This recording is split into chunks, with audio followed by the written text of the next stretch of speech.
Hello, this is H.G. Tudor, and today I'm going to explain to you 5 phrases that narcissists use to Blameshift, and what is actually meant by those particular phrases, and how do they work. It's fundamental that we remain unaccountable for our actions. One of the most effective ways of avoiding this accountability, provoking you and leaving you exasperated and stunned, is to engage in blame shifting. We are the blame shifters who will always use this form of manipulation in our ceaseless quest to maintain the upper hand.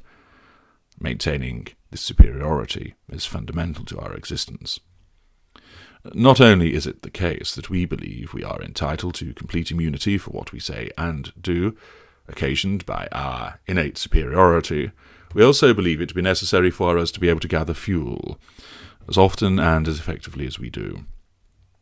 If we were slowed down by having to make meaningful apologies, explain ourselves, account for what we have done, and accept responsibility for the consequences, this would absorb time that is far, far better spent in the pursuit of fuel.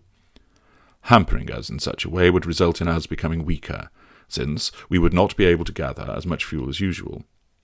It is therefore necessary, so we remain sleek, effective, and light of foot, for us to never be concerned about accountability and also to never allow responsibility to rest with us.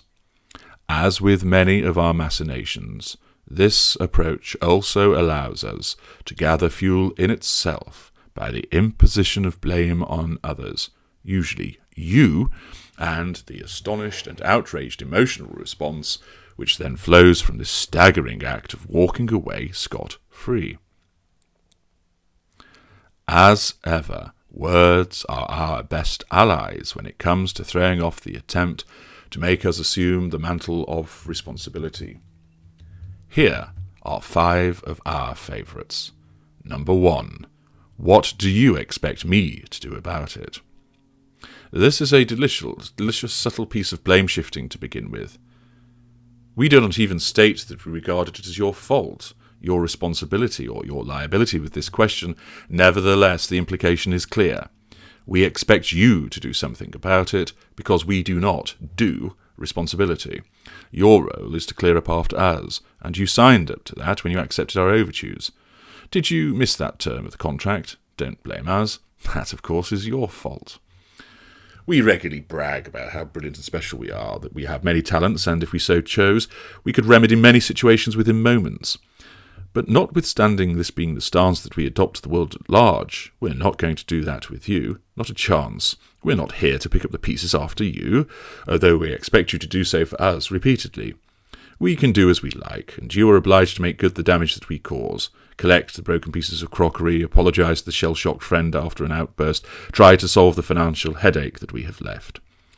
If you have caused a problem, and let's face it, it is always your fault anyway, you cannot expect us to do something about it. We are above such menial tasks. We have important and bigger things to attend to. Such as, we don't have to explain ourselves to the likes of you. If we cause the problem, which of course in reality is usually the case, we are not going to do anything about it. Number 2, deal with it. That's the way it is, and you'd better get used to it. This haughty declaration is par the course for our sense of entitlement to do as we please. We bulldoze through everything, and you just have to put up with it. You can't walk away. We will not allow that to happen. Issuing this barked instruction at you is an effective way of upsetting you. It is telling you that you are useless, and you should be just getting on with the situation, rather than complaining about it. You shouldn't be complaining. You should have already guessed that you needed to sort the situation out. Don't ask me for help, because I just don't have the time for this Mickey Mouse bullshit. Number 3, you caused this to happen. We like to maintain that we act with the omnipotence of a god, but how many times have you found that you have somehow caused something to happen so that it would suggest that you exercise the powers of a deity? My late arrival was down to you. My failure to remember something was caused by you. My infidelity for the 6th time this year was wholly as a consequence of what you have done. At its most brutal, this declaration is issued without any explanation as to why it is that you caused the problem to arise. We say that it is the case, therefore, that must be right. Does this exchange sound familiar? Why is that the case? It just is. But why? Because I say so. Other than our kind, who comes out with such assertions bereft of reality or explanation? That's right, children. That tells you all you need to know about the mentality when we accuse you of being the one who's caused the problem. If you are fortunate enough to be given some kind of explanation, it makes perfect sense when viewed from our perspective, though it will not from yours. That is deliberate. We want you to feel astonished, bewildered, and annoyed at our sheer audacity to make the connection between our wrongdoing and your causation. For example, if you were more loving, I wouldn't go elsewhere. What do you mean by that? I couldn't be any more loving towards you.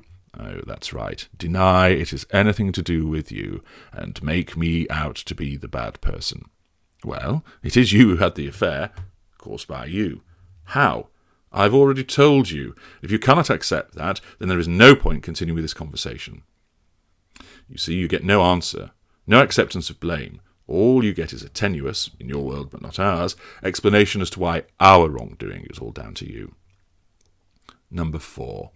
Why do you have to spoil everything? This is a cousin of the third shirking above, but with an added layer of blame. In the example just described, you have caused the problem, although you may not have necessarily have intended it. With this statement, we are telling you that not only is the problem not of our doing, it is your fault, and guess what? You meant to do it because you are such an awful and horrible person. Our rampant paranoia causes us to believe that you are out to get us, to topple us, and that you are plotting to unseat us as a consequence of our behaviour towards you during devaluation. This is why, whenever anything goes wrong, you are the architect of that misfortune, as you have purposely set out to cause a problem for us, driven by your innate nastiness and jealousy. Number 5. Why do you make my life so hard? Poor us, put upon by you and your terrible behaviours. This is often thrown at you when you begin to wise up to our manipulations, and either through choice or out of sheer exhaustion, you are no longer engaging with our provocations and machinations. What we are actually saying to you here is, why do you make it so hard to extract fuel from you? Your failure to play ball and do what we want is causing us to expend more energy in order to get the negative fuel from you. And in accordance with our outlook as a victim, you are doing this on purpose. We need to get that fuel, and you should be helping us, not hindering us.